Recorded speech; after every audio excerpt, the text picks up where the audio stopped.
Hey there.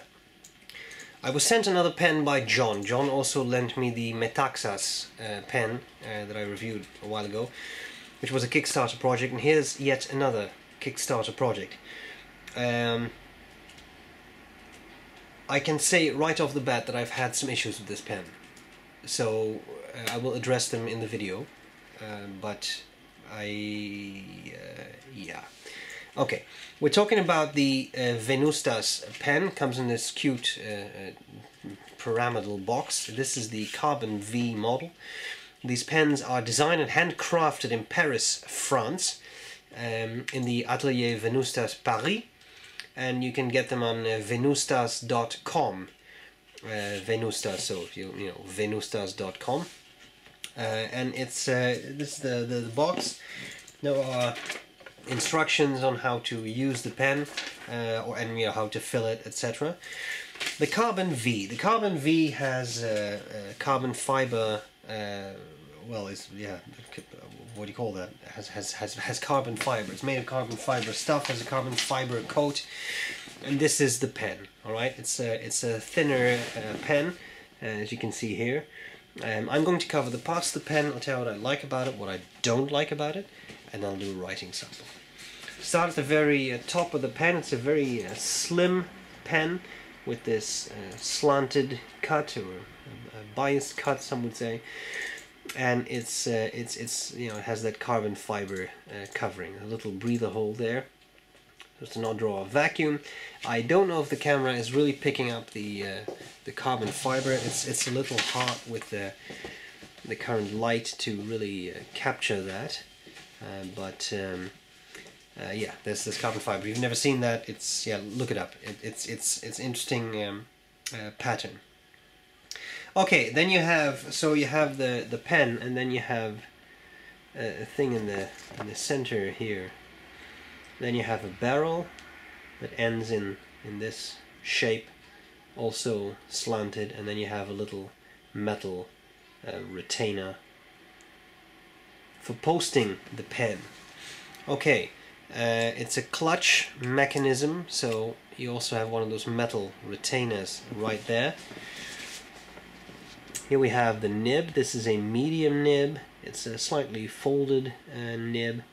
You have a more in focus shot of that retainer, and you have the nib, and of course you have the barrel.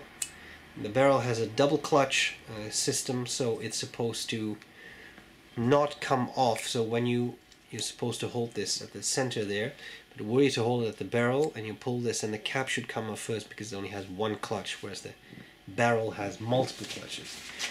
Alright, now we're showing you that. So here we have the section, and this is the clutch system to keep this whole thing in the barrel. Alright, now I don't know, I still don't know if we're really seeing that carbon fiber cover on that, but anyway. There you have the pen. The pen has a section, I'm putting this back together, this would be the section, and then you have a sort of, well, tapered look, which I think is very artistic. It looks nice. And you hold your pen, and you can post it if you want to. And then it becomes a very long pen. It's almost a bit like a desk pen. And I saw pictures of this, and I thought that does look pretty cool. As I said, it was a Kickstarter project, and the issue is I don't know what this pen costs. I couldn't find it anywhere. I may have overlooked it. I do know that they raised, I think, about 12,000 euros or something, so it must have been a costly production. Now, what do I like about the pen? What do I not like about the pen? Let me start with what I like about the pen. Carbon fiber, always cool. It's fairly light. It's definitely a pen shape that you don't see every day. Again, I'm trying to show that off. It's very dark. I mean, there are features on them because of the carbon fiber, but I don't know. Again, I don't know if the camera is really picking that up. So it's a nice shape. It's a decent enough size. It's a really fat pencil, I would say. So that's about the girth you're talking about. It's nice that you can post the cap, and I do like what they did with the shape. Now, what do I not like about it so much? Well, there are a few things. Now the first thing I will say about this before we get into all this is, if it is truly a handmade pen, and I assume it is because that's what it says on the little leaflet, if it is a handmade pen, then things will be different, and every pen will be a little different, and every pen will have maybe a slightly different shape because it is handmade.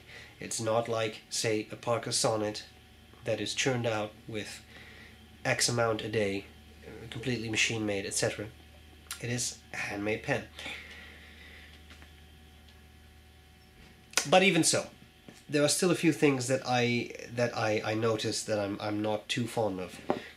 First of all, and this is very hard, again, because it's such a dark pen, it's very hard to pick up, but the tolerances here are definitely not perfect. The ridges here, where you, yeah, I'm trying to make you actually see that, these ridges really stick out quite a bit, which is definitely not flush, which I think is a bit of an issue, but not my biggest issue.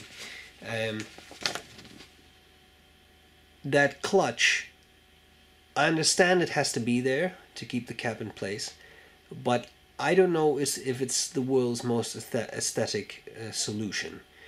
It's also in skewed, so it's not at a straight angle, and that also goes for the nib. If I hold this thing right in front of you with the peak like that, you can see that the nib is at an angle. It's not in there straight.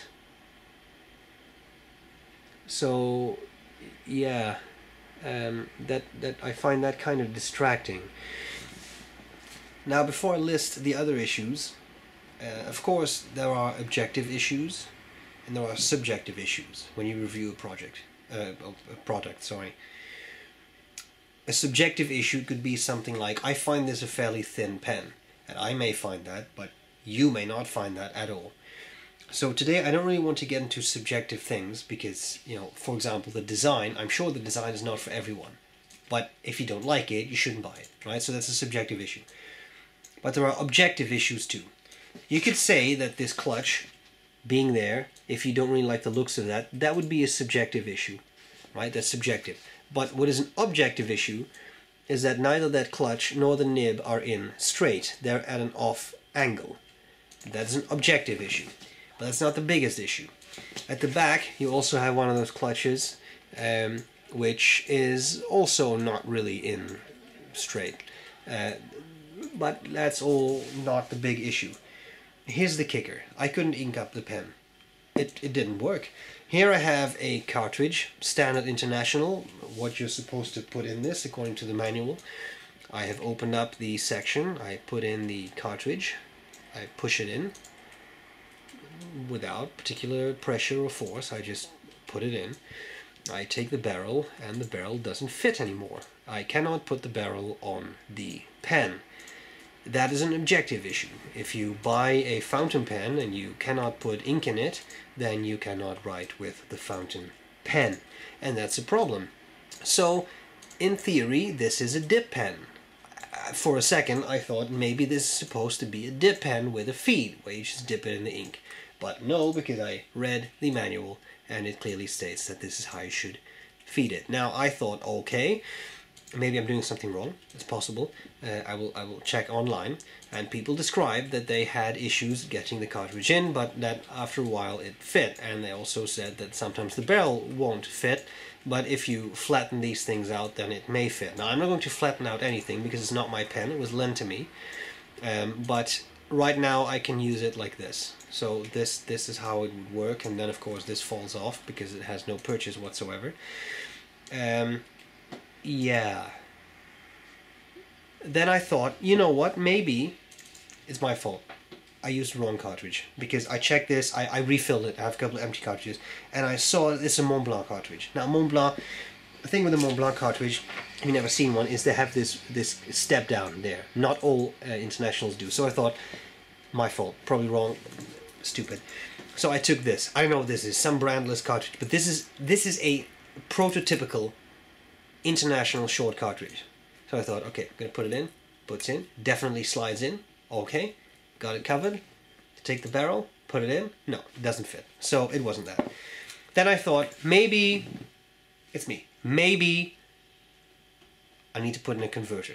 I took a converter, Pelican converter, that's international, should work. And by pushing it in here, this, I don't know what it is, brass or whatever, is so sharp it actually scraped plastic off the converter. So that didn't really work either. Then I thought, maybe a Monteverde mini converter, which is a small converter, it's kind of thin, I thought that might work. I put it in, kind of fit, was a bit loose, but kind of fit. Barrel still didn't slide over the retaining things. So, you get the point. Unusable pen. So that's great, and I'm sure that we can straighten out those brass things a bit, the little brass prongs.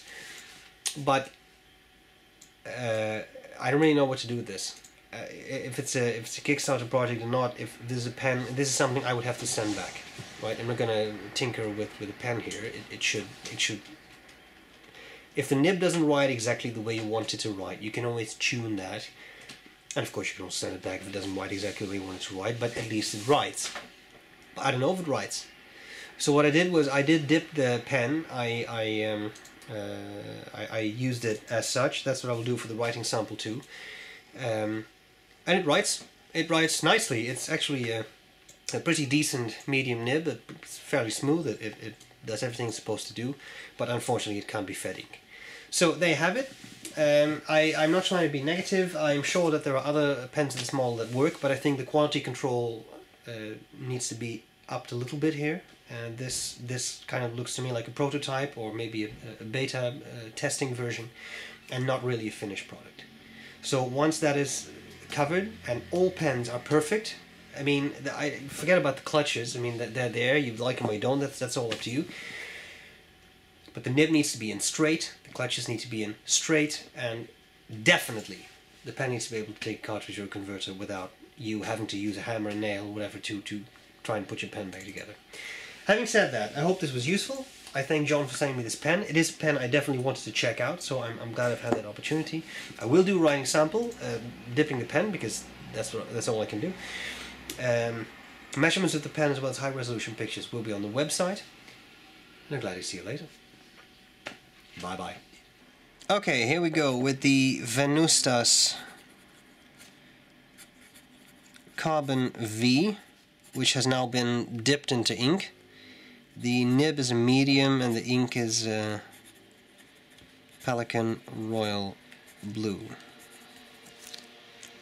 Thinner pen, of course, which means that you can't really hold this section because it's too sharp for that, so you have to hold it a little higher.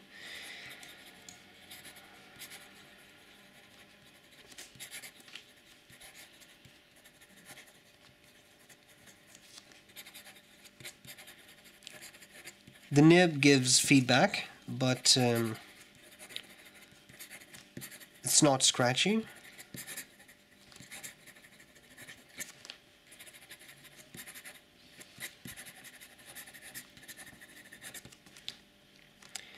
Wetness, well, of course, that's relative because I've dipped it in ink to make it right, so it's not really representative, but it's fairly wet now because the feed is completely saturated. Line variation, minimal, but there is some. And if you want to, you can do reverse writing, but as you can see the pen starts to run dry very quickly, and that is not because it was dipped, because you can see it just picks up the other way around. So reverse writing is not really successful. Okay, thank you John for lending me this pen for review. I appreciate it. Guys, I hope this was useful, and I'll gladly see you later.